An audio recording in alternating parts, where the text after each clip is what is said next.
আজ শনিবার দিন নিরামিষই। আর তোমরা কারা কারা শনিবার দিন নিরামিষই খাও কমেন্ট করে জানাতে ভুলবে না। চলো, প্রথমে আছে লেবু, লবণ, কাঁচামরিচ, সাথে আছে ফুলকপি আলু রোস্ট, তার সাথে আছে এখানে ঢেঁড়স কিন্তু ভর্তা, ঝিঙা ভর্তা, আলু ভর্তা, কিন্দুরি ভাজা, আর তার সাথে আছে কিন্তু এখানে কিন্দুরি ভাজাটা একটু খেয়ে দেখছি। আর এখানে দেখো সয়াবিন আলু দিয়ে একটা তরকা।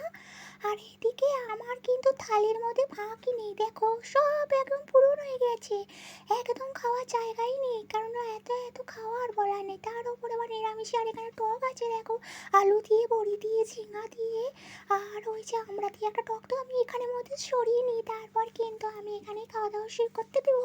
তো এখানে দেখো লবণটা কিন্তু লেবুর উপরে নিয়ে নিয়েছি যাতে ফ্লেভারটা আরও সুন্দর হয়। আর এতে করে লবণ নেওয়ার দরকার নেই, এইভাবে লবণ নিয়ে একবার দেখবে, খেতে কিন্তু খুব টেস্টি হয়।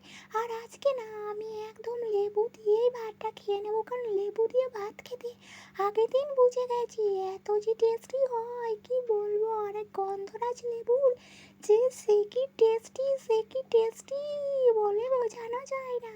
তো চলো, আমি এখানে মরিচটা একটু কুচি দিলাম, তারপরে আমি একদম কিন্তু মাখা করবো। আর আলু ভর্তা দিয়ে না এই লেবু মাখা ভাত এত ভালো লাগে খেতে কি বলবো। চলো আমি খেয়ে নিই।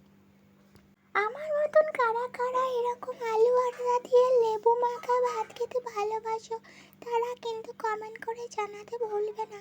আর বিশেষ করে নিরামিষই হয়ে গেলেই না, আমার যেদিন যেদিন নিরামিষই হয় সেদিন সেদিন কিন্তু প্রচুর পরিমাণে এরকম সবজি রান্না করতে একদম বসে যায় আমার বাড়িতে মা।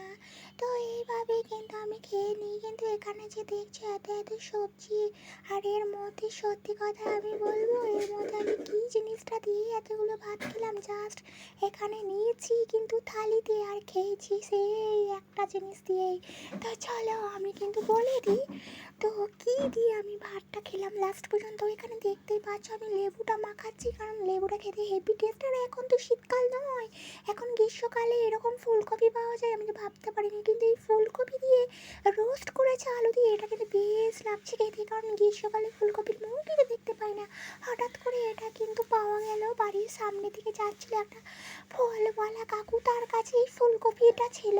আমরা ভাবলাম ফুলকপিটা নিয়ে নিয়ে আজকে নিরামিষই রোস্ট তৈরি করা যাবে। কিন্তু শিকুড়ের বাড়ি তার আগে থেকে কত সবজি রান্না করে বসে আছে, তাতেও মন ভরে না, তখন মনে হয় যে আরও আরও সবজি হলে ক্ষতি কি।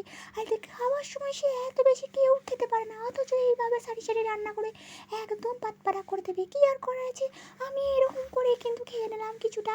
আর তার মধ্যে ফুলকপির রসটা দিয়ে খেলাম, বাকিগুলো কিছু খাই, বাকিগুলো আর কোনো কিছুই লাগলো না খেতে।